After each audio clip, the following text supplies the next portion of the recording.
اب یہاں پہ ایک اور واقعہ، ہم 3 سال کے درمیان کی باتیں اس وقت کر رہے ہیں جس میں خاموش تبلیغ ہوتی ہے. وہ ہے کچھ دن پہ جب رسالت میں آپ صلی اللہ علیہ وسلم پر وحی نازل نہیں ہوئی نا، تو آپ کا نیکسٹ ڈور نیبر ابو لہب تھا ایک سائڈ پہ، امیہ بن خلف دوسری طرف تھا. تو ابو لہب کی بیوی نے ام جمیل اربا جس کا نام تھا، اس نے رسول اللہ کو ٹانٹ کیا کہ میں دیکھتی ہوں کہ تمہارا شیطان کئی دن سے تمہارے پاس نہیں آیا، وہ تمہیں چھوڑ گیا ہے. اللہ کریم کو یہ بات اس قدر ناگوار گزری، اللہ نے اپنے محبوب کا دل دکھتے ہوئے دیکھا ان باتوں سے. وہ کہ رسول اللہ نے ایک بات ایسی کوئی کہی نہیں ہے، بٹ مالک تو دلوں کے حال جانتا ہے نا، اور وہ یہ بھی جانتا ہے کہ یہ کیا سلوک کر رہے ہیں، کیسی باتیں کر رہے ہیں میرے محبوب کو. تو سورہ الضحیٰ نازل ہوئی. سورہ الضحیٰ اسے عام طور پہ ہم والضحیٰ بھی کہتے ہیں. اس کا 1 رکوع ہے اور 11 آیات ہیں، اور یہ مکہ میں نازل ہونے والی سورہ ہے، سو اسے مکی سورت کہتے ہیں. بسم اللہ الرحمن الرحیم. والضحیٰ، دن کی قسم جب وہ نور بکھیرتا ہے. واللیل اذا سجا، اور رات کی قسم جب وہ پرسکون ہو جاتی ہے. ما ودعک ربک وما قلی، آپ کے رب نے نہ آپ سے ناتا توڑا نہ ہی آپ سے ناراض ہوا. وللآخرۃ خیر لک من الاولی، یہ بات یقینی ہے کہ ہر آنے والی گھڑی آپ کے لیے گزری ہوئی گھڑی سے بدرجہ بہتر افضل ہوگی. وَلَسَوْفَ يُؤْتِيكَ رَبُّكَ فَتَرْضَىٰ، اور یہ بھی طے شدہ بات ہے کہ آپ کا رب جلد ہی آپ کو اتنا دے گا کہ آپ راضی ہو جائیں. الم یجدک یتیماً فآویٰ، غور کریں کیا اللہ نے آپ کو یتیم نہیں پایا اور اپنی آغوش محبت میں اپنے کرم خاص کے ساتھ لے لیا. ووجدک ضالاً فہدیٰ، اللہ نے آپ کو اپنی محبت میں غرق پایا تو آپ کو منزل محبت کی معراج تک پہنچایا. ووجدک عائلاً فأغنیٰ، اور حاجت مند پایا تو ہر طرح سے غنی کر دیا. فأما الیتیم فلا تقہر، آپ جو نظام اسٹیبلش کر رہے ہیں، آپ جو انقلاب لا رہے ہیں، اس کی سب سے پہلی برکت مہربانی یہ ہوگی کہ یتیم پر کوئی سختی نہیں کر سکے گا. وَأَمَّا السَّائِلَ فَلَا تَنْهَرْ، اور کوئی کسی سائل کو جھڑکے گا نہیں. وَأَمَّا بِنِعْمَةِ رَبِّكَ فَحَدِّثْ، آپ اپنے رب کی نعمتوں کا خوب ذکر کیا کیجئے. اب ذرا اس کو ہم غور کر لیتے ہیں سورہ والضحیٰ پہ. جی، والضحیٰ، صبح کی قسم جب روشنی ہو رہی ہو، جب سویرا چڑھ رہا ہو. واللیل اذا سجا، رات کی قسم جب پھیل جائے. جی، اس کے بعد کیا ہے؟ ما ودعک ربک وما قلی، نہ آپ کا رب آپ سے ناراض ہوا نہ اس نے آپ کو چھوڑا. کتنی خوبصورت بات کہی ہے اللہ کریم نے کہ یہ جو باتیں بنا رہے ہیں لوگ، آپ کا رب آپ سے ناراض نہیں ہے. انہیں کیا پتا کہ اس رب کی حکمتیں کیا ہیں. وہ تو اپنی مرضی سے اپنی حکمت کے مطابق جو جب پیغام چاہتا ہے بھیجتا ہے. وہی جو سورہ بقرہ میں اللہ کہتا ہے کہ کیا تم میری حکمتوں کو جان سکتے ہو. وَلَلْآخِرَةُ خَيْرٌ لَكَ مِنَ الْأُولَىٰ، اب اللہ کریم رسالت میں آپ صلی اللہ علیہ وسلم کو خوشخبری بھی دے رہا ہے، تسلی بھی دے رہا ہے، دل جوئی بھی فرما رہا ہے. One of my favorite ayat. وَلَلْآخِرَةُ خَيْرٌ لَكَ مِنَ الْأُولَىٰ، میرے محبوب ہر آنے والی گھڑی آپ کے لیے پچھلی سے بہتر ہوگی. یعنی اگر آج رسالت میں آپ صلی اللہ علیہ وسلم موجود ہے اور 1 یونٹ آپ پہ مہربانی اللہ کر رہے ہیں تو کل 2 یونٹ کرے گا.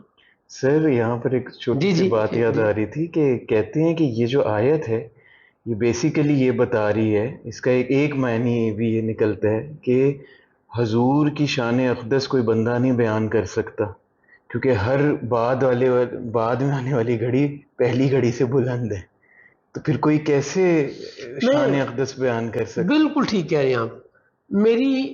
میرا علم ہے کسی بھی سبجیکٹ پہ، لیٹ سے میں نے ایم ایس سی کی ہوئی ہے، میں نے فزکس میں ایم ایس سی کی ہوئی ہے، تو میں ماسٹرز لیول کی جتنی بھی عقل سمجھ ہے اس کا کچھ علم رکھتا ہوں گا.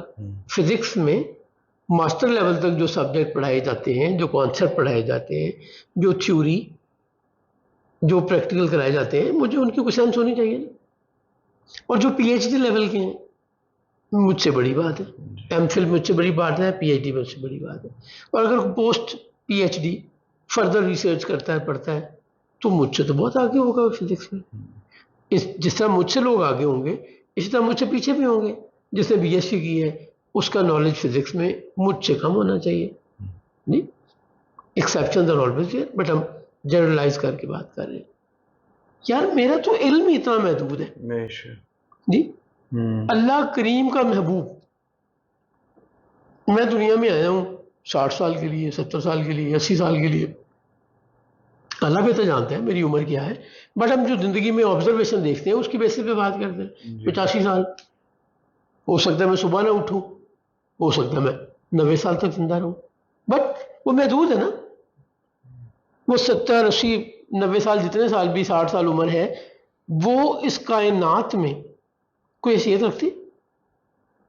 اگر 25,000 سال آج تک زندگی گزر چکی ہے اس کائنات کی، اس دنیا کی، تو اس 25,000 سال میں 60 سال کی کیا ویلیو رہ جاتی ہے؟ Can you imagine? ایک ڈاٹ بھی نہیں ہے. تو میں کیسے سمجھ پاؤں گا اللہ کے محبوب کو؟ اللہ کے محبوب کو، اللہ کے محبوب کی شان، اللہ کے محبوب کے کمالات، وہ تو اللہ ہی جانتا ہے نا، اس کے علاوہ کوئی نہیں جان سکتا. سو ہم اس سورہ کو ڈسکشن مکمل کر لیں. جی جی. پھر اللہ کے فرماتے ہیں نا وَلَلْآخِرَةُ خَيْرٌ لَكَ مِنَ الْأُولَىٰ وَلَسَوْفَ يُؤْتِيكَ رَبُّكَ فَتَرْضَىٰ. محبوب آپ کا رب آپ کو اتنا عطا کرے گا کہ آپ راضی ہو جائیں گے. جی دیکھیں پہلی سٹیج کیا ہوتی ہے؟ میری ساری کوشش، آپ کی ساری کوشش، مجھے آپ کو سارا حکم اللہ کریم کا کیا ہے؟ اللہ راضی ہو جائے. مجھے وہ کام کرنے کا حکم دیا ہے جس سے میرا مالک راضی ہو جائے. مجھے وہ کام کرنے سے منع کیا گیا ہے جس سے میرے مالک کی ناراضگی ہو سکتی ہے. سو آبجیکٹو تو ہے اللہ کو راضی کرنا.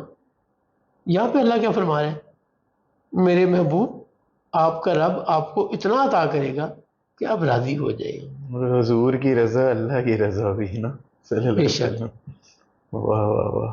علم ججد کا یتیمن فآوا. اے محبوب یاد کیجئے جب آپ پیدا ہوئے تو آپ یتیم تھے، آپ کے والد کی وفات ہو چکی تھی، تو آپ کو آغوش محبت میں کس نے لیا؟ اللہ کریم اپنے متعلق فرما رہا ہے کہ پیارے محبوب آپ کو تو میں نے پیدا ہوتے ہی اپنی محبت میں لے لیا تھا. اب جو اللہ کا نبی پلا پڑی اللہ کی رحمت میں ہے، اللہ کی رحمت کی آغوش میں ہے، اور اللہ اناؤنس کر رہا ہے، یہ میں بنا نہیں رہا بات. اللہ فخری، اب دیکھیں اب انعامات کی بات کر رہا ہے نا. اللہ جب سب سے پہلے بات کہی کہ نہ آپ کا رب آپ سے ناراض ہوئے، نہ اس نے چھوڑا ہے، یہاں پہ بات ختم نہیں کی نا. اس کے بعد عنایات کا ذکر کرنا شروع کر دیا کہ آپ کے لیے ہر گھڑی، گزری ہوئی گھڑی سے آنے والی گھڑی آپ کے لیے کہیں بہتر ہوگی. آپ کا ذکر بلند ہوگا، آپ کی عزت بڑھے گی، آپ کا تصرف بڑھے گا، آپ کی رحمتیں بڑھیں گی، آپ پر ایمان لانے والے بڑھیں گے، آپ پہ جان ساری کرنے والے بڑھیں گے. جی اور پھر کیا فرمایا کہ آپ کا رب آپ کو اتنا دے گا کہ آپ راضی ہو جائیں گے. جب تک آپ راضی نہیں ہوں گے اللہ دینا بند نہیں کرے گا. اس پہ وہ شفاعت کے کانسیپٹ میں لوگ کہتے ہیں کہ اللہ کریم حضور کے سورہ بقرہ آیت نمبر 255 جسے ہم آیت الکرسی کہتے ہیں، جی جی جی. من ذا الذی یشفع عنده الا باذنہ، اور کسی کی سفارش نہیں چلے گی سوائے اس کے جسے اللہ اجازت دے گا. سو اللہ کسی کو اجازت دے گا نا، تو سرکار سے بڑا تو کوئی نہیں ہے جس کو اللہ اجازت دے. تو سرکار شفاعت کریں گے. اچھا شفاعت ہوگی کس کی؟ جو تو میرٹ پہ پاس ہو گیا ہے، اس کو شفاعت کی ضرورت نہیں ہے جی. اس کے لیے تو نیک اعمال، اس کی کمالات جو اس نے زندگی میں رب کو راضی کر لیا، وہ تو اس پہ کوالیفائی ہو گیا نا. تو شفاعت کی ضرورت تو مجھے ہے، مجھ گناہ گار کو ہے جو اپنے رب کو راضی نہیں کر سکا. وہ ایک پنجابی نعت ہے، اس کا شعر ہے، نیک عمل تے مان ہے نیکو کاراں نوں. جو پائس ہیں، جو نیک ہیں، ان کے پاس تو کافی ہے نا.